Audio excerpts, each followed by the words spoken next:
சமேத பாலதண்டாயுதபாணி சுவாமிக்கு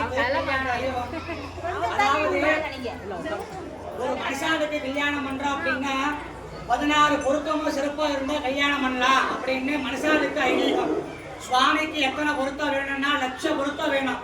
அந்த 1,00,000 பொருத்தமும் அமைஞ்சாதான் அந்த திருக்கல்யாணம் சொல்லக்கூடிய விசேஷம் நடக்கும். அதாவது திருக்கல்யாணம் அப்படிங்கிறது என்ன அப்படின்னா மனிதாளுக்கு நடப்பது போல சுவாமிக்கு திருக்கல்யாணங்கிறது நடக்காது.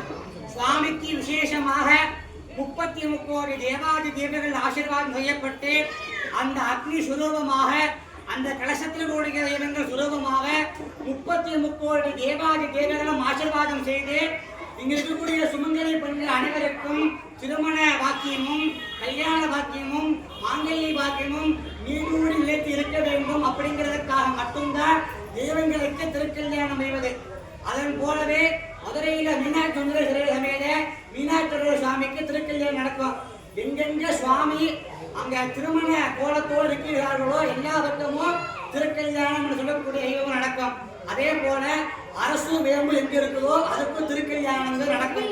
இந்த திருக்கல்யாணத்தை நம்ம பார்த்தா அரசு வேம்பு எவ்வாறு உயர்ந்து இருக்கிறதோ நம்மளுடைய குடி பெருகும் வியாபார பெருகும் அப்படிங்கிறது ஆகம சாஸ்திரம். அதே போல திருமண வயதில் இருக்கக்கூடிய இந்த ஆண் பெண் அனைவர்களுக்கும் சீக்கிரமா திருமண பாக்கியம் கிடைக்கணும், புத்திர பாக்கியம் கிடைக்கணும்.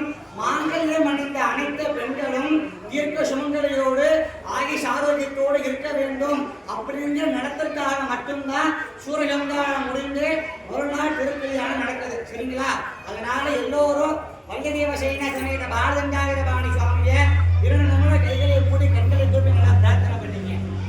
ஓம் சரவண பவாய நமஹ.